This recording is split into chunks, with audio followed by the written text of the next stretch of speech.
चित्रलेखा चित्र बनाना जानती थी, मैं चित्र बना रही हूं, तेरा जो पति हो बता देना। धीमे धीमे चित्र बनाया और द्वारिका में जैसे ही अनिरुद्ध का बनाया, बोली बस यही मेरा प्राण वल्लभ है। चित्रलेखा उड़ना जानती थी, कोई बात नहीं अभी लेके आती। जैसे ही चित्रलेखा उड़ करके द्वारिका गई, लेकिन अंदर प्रवेश नहीं पा रही है क्योंकि सुदर्शन चक्र पैरा लगा रहे। अब अंदर कैसे जाए? नारद जी दिखाई दे गए। बाबा बोले हाँ, बोले प्लीज हेल्प मी। बोले क्यों, क्या बात है? बोले थोड़ा अंदर जाना। बोले ठीक है। नारद जी आए सुदर्शन चक्र के पास, बोले क्या कर रहे हो? बोले बरके सिर्फ ड्यूटी कर रहा हूं, कर्मी पूजा। बोले नहीं, चैरिट बिगिन सेट हो, अपना कल्याण स्वयं करिए। उधरे आत्मनम नात्मनम बसादेत, आत्मई आत्मनो बंधुर आत्मई पुरात्मा बंधुरात्मा बनातस्य येनात्मी बात्मना जता अनात्मनो सत्वते वर्तिता शत्रुवित जितात्मना प्रशांतस्य परमात्मा समाहिता शीतोष्ण सुखदुखिषु तथा मानव मानियो ज्ञान विज्ञान तृप्तात्मा कूटस्थो वितीन्द्रिय युक्त। पांचवा, वो 6वें अध्याय का 5वें नंबर के श्लोक से। अपना उद्धार स्वयं करिए। जो न तरे भवसागर नर समान अस्पार, सोकृत निंदक मंदमति आत्मा हनगत जाए। उत्तरकांड 44वें नंबर का 2 रामचरितमानस। श्रुति कह रही है न चेत या वेदिन महती विनष्टि। मानव शरीर प्राप्त करके अपना कल्याण नहीं कर पाए तो महान विनाश हो जाएगा। भाई कल्याण करिए। नारद जी ने सुदर्शन चक्र को लगाया सत्संग में, पलंग सहित चित्रलेखा उठा के ले गई अनिरुद्ध को। बड़े आनंद के साथ रह रहे हैं। गुप्तचरों के द्वारा जब बाणासुर को ज्ञात हुआ, दोनों को पकड़ के श्री हरि उषा को अलग कर दिया और उसको जेल में बंद कर दिया, अनिरुद्ध को। नारद जी घूमते हुए द्वारिका गए। भगवान ने कहा नारद जी कुशल क्षेम? बोले अपन तो बाबा हैं, कुशल हैं। तुम्हें मालूम है तुम्हारे अनिरुद्ध नाम का नाती कहां है? बोले कहां है? बोले बाणासुर की जेल में बंद है। बोले हमें तो मालूम ही नहीं। भगवान ने गर्गाचार्य जी की तरफ आंख निकाली। अरे हमारी संतान ज्यादा है तो कम से कम प्रेजेंट एब्सेंट लेने का काम तो तुम्हारा है, डेली हाजिरी नहीं लेते। अरे 2-4 बच्चे कहीं चले गए तो बता तो दिया करो कि कौन कहां है। नारद जी बता रहे कि कई दिन से बंद है। गर्गाचार्य जी बोले सरकार डेली प्रेजेंट एब्सेंट लेता हूं, और अगर कहीं जाना था तो कुछ बोल के चला जाता या एप्लीकेशन देके sir respectfully I begin to so that I am going to Banasur Nagar your obedient people Anirudh Kumar Yadav. कुछ कहा ही नहीं। भगवान आए सोडितपुर, दादा बलराम भी साथ में। ये बाणासुर शंकर जी का बड़ा अनन्य भक्त था। शंकर जी ने से 1000 भुजा दी। एक दिन खुजली होने लगी, बाबा से बोला महाराज कोई लड़ने वाला पहलवान कोई बराबरी का नहीं दिखता, ऐसा करो आप ही 2-2 हाथ कर लो। शंकर जी बोले वाह, हमने ही शक्ति दी और हमसे लड़ने की बात करता है। ले ध्वजा ले जा, पताका, एक झंडा, ये अपने महल के ऊपर लगा देना। जिस दिन ये झुक जाए समझ लेना तेरी बराबरी का पहलवान आ गया। डेली देखता है, आज झुका हुआ है। कृष्ण बलराम आए, युद्ध हुआ। शंकर जी का शिष्य है इसलिए शंकर जी भी युद्ध के लिए आए। जब जब बाणासुर को मारना चाहते हैं शंकर जी सामने खड़े। अब क्या करें? अब की बार तो पकड़ लिया। जैसे मारने को हुए तो बाणासुर की जो मां थी कोटरा नाम की नग्न होकर के आई। भगवान ने नेत्र बंद कर लिए, भाग गया बाणासुर।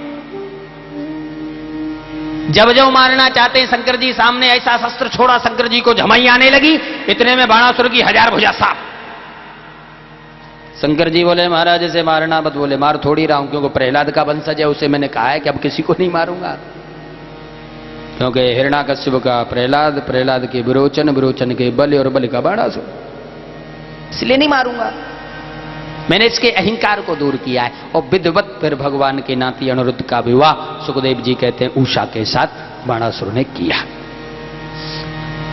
सुखदेव जी एक दिन की चर्चा बता रहे हैं परीक्षित कि एकदा उपवनम राजन जगमुर युध कुमार का बिहर्तम सांब प्रद्युम्ना चारुभानुगदादय क्रीडित्वा सुचरम तत्र विचनबद्ध पिपासिता जलम नृदुके कूपे ददृशम सत्वम अद्भुतम।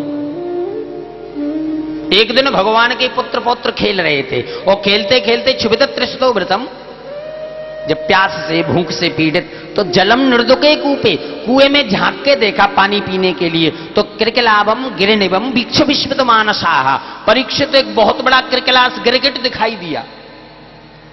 गिरगिट करकेटा निकालने की कोशिश कर रहे, नहीं निकाल पा रहे। भगवान आए, अपने हाथ को कुएं में इतना बढ़ाया, स उत्तम श्लोक करा विमृष्टो विहाय सद्य क्रिकलास रूपम। भगवान के हाथ का स्पर्श पाते ही उसने क्रिकलास रूपम विहाय, क्रिकलास गिरगिट का रूप, विहाय मीन्स त्याग दिया, सद्य मीन्स शीघ्र, और चतुर्भुजी रूप में प्रकट हो गया। भगवान बोले भाई कौन हो तुम? बोले महाराज हमें नहीं जानते, नृगो नाम नरेंद्र हो इच्छा को कुतने प्रभु दानेश्वाख्याय मानेशु यदि ते करणम स्मृसम।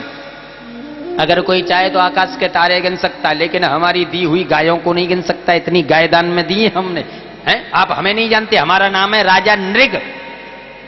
भगवान बोले इतनी गाय दान में दी तो गाय बुढ़ी होंगी? बोले नहीं महाराज। बोले तो दूध नहीं देती होंगी? बोले देती थी। जवान थी? बोले हाँ। पयस्वनी तरुणी शील रूपा गुणोपन्ना कपिला हेमसरंगी। दूध देने वाली थी, जवान थी, तो भगवान बोले झगड़ालू होंगी? बोले नहीं, कपिला बिल्कुल सीधी। हेमसरंगी, मैंने उनके सींगों को हेमी सोने से और रुपये खुरों को चांदी से सुशोभित करके दान में दिया। भगवान बोले तो एक बात बताओ, इतने बड़े दानी थे तो गिरगिट कैसे बने भाई? महाराज यही बात मत पूछो। बोले बताओ तो सही। बोले मेरे राज्य में एक ब्राह्मण थे जो कभी किसी से दान नहीं लेते थे। ध्यान देना, ऐसे ब्राह्मण थे मेरे राज्य में, किसी से दान नहीं लेते। उनकी गाय एक दिन खुल करके मेरे खिरक में आ गई, मैंने उस गाय को दान कर दिया। वो ब्राह्मण लेके जा रहे थे, वो गाय को खोजते आ रहे थे, दोनों मिले, झगड़ा प्रारंभ। वो बोलते हैं गाय मेरी है और वो बोलता है कि अभी लेके आया। मेरे पास आए, मैंने कहा महाराज 10,000 गाय ले लो लेकिन झगड़ा बंद कर दो। बोले नहीं, हमने आज तक किसी से दान नहीं लिया। राजन तुमने अच्छा नहीं किया, दूसरे की वस्तु को दान देना स्तेन चोर जैसी गति मिलेगी। दूसरे की वस्तु आप दान करें। यही धर्मराज ने कहा महाराज जब मैं शरीर छोड़ के गया कि तुमने दान तो दिया, ठीक है, पुण्य बहुत किया, लेकिन एक पाप, एक ब्राह्मण की वस्तु दान की तो ये चोर जैसी गति है, दूसरे की चीज चुरा करके या कैसे भी दूसरे को देना। महाराज उसी पाप के कारण मैं गिरगिट बनाऊं। भगवान ने अपने पुत्र पौत्रों को समझाया, भैया जीवन में इतनी बड़ी गलती है, ब्राह्मण का अपमान नहीं। कि पुण्य एक जग में न दूजा, पुण्य एक जग में नहीं दूजा, मन क्रम वचन में प्रबल पूजा, मन क्रम वचन।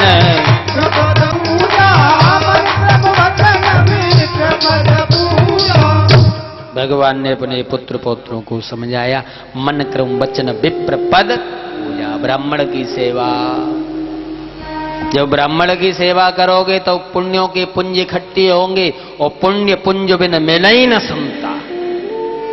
पुण्यों के पुंज इकट्ठे नहीं होंगे तब तक संत कृपा नहीं करेंगे भाई। सुखदेव जी वर्णन कर रहे हैं, भगवान द्वारिका में निवास कर रहे हैं। 2 जगह से पत्र आया है, एक तो पांडवों की राजसूय यज्ञ का, और दूसरा पत्र है जरासंध की जेल में जो बंदी राजा हैं उनकी तरफ से कि महाराज हमें छुड़ाओ। भगवान सोच रहे पहले कहां चले, यज्ञ में गए, भीम और अर्जुन को साथ में लिया, जरासंध के मगध देश पहुंच गए। इतना बड़ा ब्राह्मण सेवी संत सेवी जरासंध था कि सुबह सुबह ब्राह्मण संतों को दान देता था महाराज, बड़ा भगवत भक्त। भगवान भी भेष बदल के लाइन में लग गए। जरासंध ने कहा महाराज मांगिए क्या चाहिए। भगवान बोले मांगे, बोले ना, हाँ। बोले तो सुनिए, युद्धम नोदे हे राजेंद्र द्वंद्व सो यदि मन्य से युद्धार्थो वयम प्राप्ता राजन्या नान्न कांक्षिणा। अगर आप देना चाहते हैं तो मल्ल युद्ध की भिक्षा दे दो, हम और कुछ मांगने नहीं आए। जरासंध बड़ा सा, वाह पंडित जी लड़ना कहां से सीख लिया, कहीं यूपी के तो नहीं हो? यहाँ की नहीं कहूंगा क्योंकि यहाँ तो श्री हरि। बोले लड़ना कहां से सीख लिया? भगवान अपने वेश में आ गए, पहचाना? अरे अरे छलिया तू, अरे तेरे से थोड़ी लड़ूंगा भाई। भगवान ने कहा असौ ब्रकोदरा पार्थ तस्य भ्रातो अर्जुनो हेयम। ये ब्रकोदर भीम है, ये इनके छोटे भाई अर्जुन है, और मुझे देखो। जरासंध बड़ा हंसा, अरे छलिया स्वपुरीम मथुराम तिक्त्वा समुद्र शरणम ययौ। तू मेरी डर की वजह से सागर छोड़ करके, वो श्री हरि, ये पंखा कई लग रहे भैया, कौन है? पूरे जाइए सब ब्यारे तू ही खाए ले। बोलिए वृंदावन बिहारी लाल की जय। स्वपुरीम मधुराम तिक्त्वा समुद्र शरणम ययौ। जरासंध बोलता है मेरे डर की वजह से अपनी मथुरापुरी त्याग करके सागर में छुप के रहता है और युद्ध की बात करता है, तू हमारी बराबरी का नहीं, तेरे साथ हम नहीं लड़ेंगे। और अर्जुन हमसे उम्र में कम है, उससे भी नहीं लड़ेंगे। अगर भीम कहे तो दो दो हाथ भीम से हो सकते हैं। कन्हैया जी बोले बेटा त्यो कालू जी के हाथों आजा मैदान में। 27 दिन तक युद्ध चला है, परीक्षित बराबरी हुई है, कोई निर्णय नहीं हो पा रहा है। भीम भी मनी मन हार चुके, अब कैसे कहें, क्योंकि भोजन तो सबसे ज्यादा पाते ही, नहीं तो भगवान कहेंगे खाने के टाइम पे नहीं पूछते कि तुम थोड़ा और ले लो। हाँ? लेकिन कहा कन्हैया क्या बताएं भाई, हम तो परेशान हो गए, कोई निर्णय नहीं हो पा रहा है। भगवान ने कहा दादा आज जब युद्ध हो तो एक दृष्टि हमारी तरफ डाल लेना। जैसे ही युद्ध प्रारंभ हुआ भीम ने भगवान की तरफ देखा, भगवान ने एक तिनके को उठाया, 2 भाग किए, एक दूसरे की विपरीत दिशा में फेंक दिया। ऐसा ही भीम ने किया, जरासंध के पैर पर पैर रखा, ऊपर के पैर को पकड़ा, 2 भाग किया, एक दूसरे की विपरीत दिशा। क्योंकि जरा नाम की राक्षसी ने 2 टुकड़ों की संधि से बनाया था, इसलिए जरासंध। जरासंध का बेटा सहदेव आया, महाराज क्षमा कर दो। भगवान ने कहा नहीं नहीं, तेरा पिता उद्दंडी था इसलिए महाराज सहदेव को लेकर के राजसी यज्ञ में आए हैं। राजसी यज्ञ की देखो प्रक्रिया कितनी सुंदर ढंग से भगवान ने कि भीमो महान सद्यक्षो धनाध्यक्ष सुयोधन सहदेवस्तु पूजायाम नकुलो द्रव्य साधने। भीम को भंडार का अध्यक्ष बनाया राजसी यज्ञ में, क्योंकि भीम सबसे ज्यादा भोजन पाते हैं। जो स्वयं सबसे ज्यादा भोजन पा सकता है वही तो किसी को खिला सकता है। जो स्वयं 2 पूरी खा तो वो दूसरे की तो 1.5 ही जुगाड़ में रहेगा, कि 2 हम पे तो 1.5 इन पे। धन का अध्यक्ष बनाया दुर्योधन को। बोले क्यों? अगर पांडवों से किसी को बनाऊंगा तो अपना धन समझ के लोभ कर जाएंगे, क्यों कहीं माल खर्च नहीं हो जाए। और ये जो दुर्योधन है इनसे चिढ़ता है, जलता है, तो ये तो चकाचक लुटाएगा। और धार्मिक कार्य में लोभ नहीं करना चाहिए। जैसे आप देख रहे हैं आनंद से खूब आनंद आ रहा है, या तो धार्मिक कार्य हो ही नहीं, कराओ ही मत, और कराओ तो फिर लोभ नहीं भाई। लेकिन क्या बताएं, कुछ लोग ऐसे हैं चाहे फिजूल को खर्चा कितना है जाए, लेकिन दान धर्म में 2 पैसे नहीं। सुना होगा, मैं प्राय कहता हूं, हमारे गुरुजी बड़ा सुंदर बोलते थे। एक बार ऐसा हुआ, एक सज्जन एक महात्मा जी के पास गए। बोले बाबा, बोले हाँ। बोले तुम्हारे धार्मिक ग्रंथों में कोई ऐसा पुण्य है जिसमें खर्चा 2 पैसे का नहीं हो और उससे बड़ा पुण्य नहीं हो? संत जी बोले है। बोले क्या? बोले ये बताओ यहां से गंगा जी कितनी दूर है? बोले ऐसी कोई 7-8 कोस। तो पैदल पैदल चले जाओ, गंगा में गोता लगा के आओ, 2 पैसे का खर्चा नहीं, इससे बड़ा पुण्य नहीं। बोले बिल्कुल ठीक। और पहुंच गए गंगा जी के घाट पे, बढ़िया रेशम को कुर्ता, परम सुख की सम्राट की धोती है। जैसे ही कपड़ा उतारने लगे, पंडा जी बोले भगत जी घाट की दक्षिणा।